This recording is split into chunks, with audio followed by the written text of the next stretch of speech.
হিংসার চারটা ক্ষতি আপনাদের সামনে বর্ণনা করব, মনে রাখবেন। হিংসার এক নাম্বার ক্ষতি, হিংসা হিংসুকের দিনকে বিনাশ করে দেয়, বরবাদ করে দেয়। হিংসা হিংসুকের দিনকে বরবাদ করে দেয়, বিনাশ করে দেয়। এক নাম্বার ক্ষতি। তিরমিজি শরীফের 2510 নাম্বার হাদিস।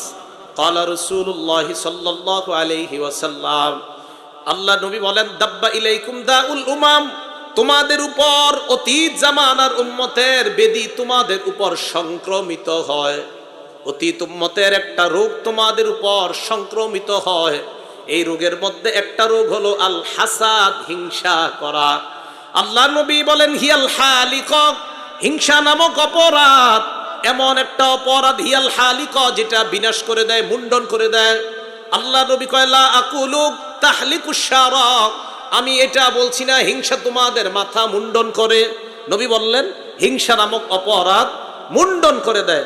নবীজি বলেন, আমি বলছি না যে হিংসা তোমাদের মাথা মুন্ডন করে, তবে কি মুন্ডন করে? ওয়ালাকিন তাহলিকুদ্দিন, হিংসা তোমাদের দিনকে বিনাশ করে দেয়। বলেন নাউজুবিল্লাহ। হিংসা আমাদের দিনকে বিনাশ করে দেয়।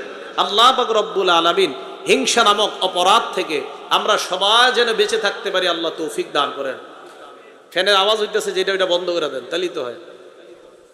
তো রাসূল করিম সাল্লাল্লাহু আলাইহি সাল্লামের হাদিস থেকে আমরা জানলাম হিংসা দিনকে বরবাদ করে দেয়। এটা হলো এক নাম্বার ক্ষতি।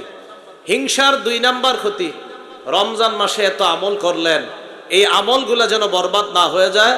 মন দিয়ে শুনি আমরা। হিংসার দুই নাম্বার ক্ষতি, হিংসা নেক আমলকে বরবাদ করে দেয়।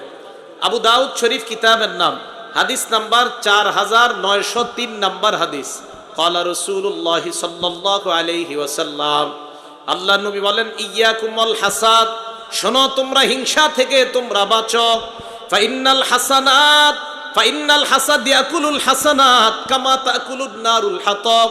আল্লাহ নবী বলেন, আগুন যেমন কাঠকে জ্বালিয়ে পুড়িয়ে শেষ করে দেয়, হিংসা মানুষের নেক আমলগুলাকে বরবাদ করে দেয়। বলেন নাউজুবিল্লাহ।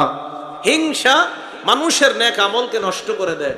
রমজান মাসে কত কষ্ট করে আমল করলাম, এই আমলগুলা হিংসা যেন নষ্ট না করে দেয়, এই জন্য সতর্ক থাকা।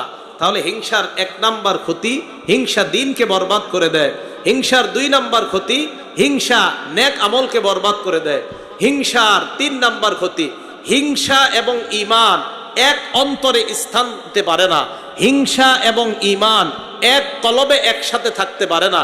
নাসাই শরীফের 3109 নাম্বার হাদিস, 3109 নাম্বার হাদিস। ক্বালা রাসূলুল্লাহ সাল্লাল্লাহু আলাইহি ওয়াসাল্লাম,